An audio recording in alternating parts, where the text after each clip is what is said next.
Ty řekl, že je čabina, ale že by si to s ní užili. To je takový, jak když to je kus masa. Víš, jako, no, ale to je... jako, a co by si užila ona? To tam v tom není. Jako... Pavlína, já to chápu. Jasně, baví se dva kluci humpoláckým způsobem. Tohle to jako neříkám nic. Před kamerama. Ano, před kamerama, ale ta naše snaha byla říct, ta Tereska je velmi atraktivní holka, nám se jakoby moc líbí a vlastně se nám líbí víc než ty ostatní. Což znamená, že my jsme vlastně negovali to, co říkala ta Šárka Peková v tom konkrétním díle. Šárka řekla, ty jsi na Martina moc velká. Jo. A Honza řekl, já si nemyslím, že je moc velká, což znamená, že jsme negovali všechny tyhle ty věci a říkali jsme, že to je hezká, atraktivní, sexy baba a já jsem řekl sexy čabina, protože jsem evidentně prostě humpolák z Hradce, který se neumí vyjádřit. Budem sa snažiť byť diplomát, ale niekedy je to fakt ťažké. Ženy, prosím vás, uvedomte si jednu vec. Extrém plodí extrém. Keď budete vyznávať tento vzťahový radikalizmus, ja to volám, pod tým si predstavujem všetko od zmluvy na sexuálny akt až po urážanie sa, že chlap povie, že by si vás dal, evidentne v zmysle, že sa mu páčite, Pane Bože. Pokiaľ budete aplikovať tento vzťahový radikalizmus, tak vlastne tým vytvárate nových manosférických chlapov, pretože vlastne oni potom, tí rôzni tejtovia, Fiky Sulíkovia a táto bagáž, ktorá k vám nemá žiadny rešpekt, potom na vás, na tomto spektre, na tomto druhom konci extrému ukazuje tým chlapom, vidíte, aké oni sú hysterické, vidíte? Takže vy musíte byť ešte tvrdší, ešte viac muží, ešte viac ich zavrieť v 20 rokoch ku kuchynskej linke, zakázať im štúdium, lebo oni sú na to, aby rodili deti pre vás veľkých bielých chlapov manosférických, hej? Čím viac vás bude takto upejpaných, tým viac bude nových priaznivcov týchto idiotov, hej? U normálnej holky, ktorá vie toto prežiť, vie si s tou urobiť srandu, včetne vietnamských prsíček, to proste človeka nenapadne pridávať sa k nejakému extrému. Prečo vzniká extrém? Keď sem extrémne začneme púšťať migrantov, tak nám presne v tej istej rovnici začne extrémne rásť extrémna pravica, pretože má nejaké téma. Ja si myslím, že je veľké prepojenie. Budem sa tomu venovať v ďalších podcastoch, budem to riešiť s každým hosťom, pretože mám fakt pocit, že je veľké prepojenie medzi nárastom manosféry a medzi nárastom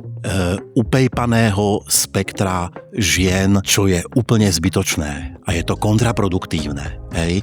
Ja mám životnú filozofiu, celý život pracujem 30 rokov s ženami prevažne, že chlapi sú tu od toho, aby robili ženy šťastné. To je moja životná filozofia. Ale po kontakte s niektorými fakt hysterickými, upejpanými ženami som si na sebe fakt všimol, že aj ja začínam trošku tvrdnúť. Našťastie som sa vrátil z tej cesty, povedal som si, to nie sú všetky ženy. Potom aj z môjho okolia väčšina presvedčila, že vedia prežiť vietnamské prsíčka. Hej?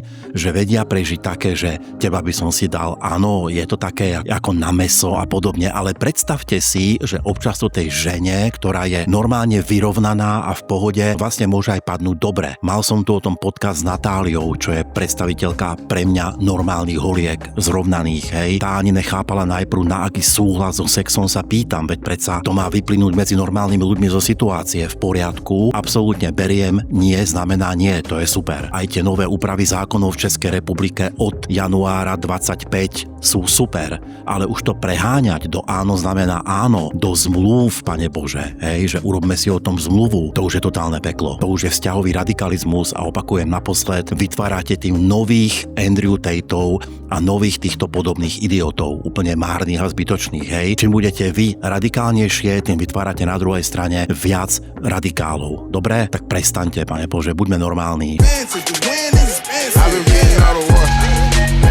I've been shutting down the store.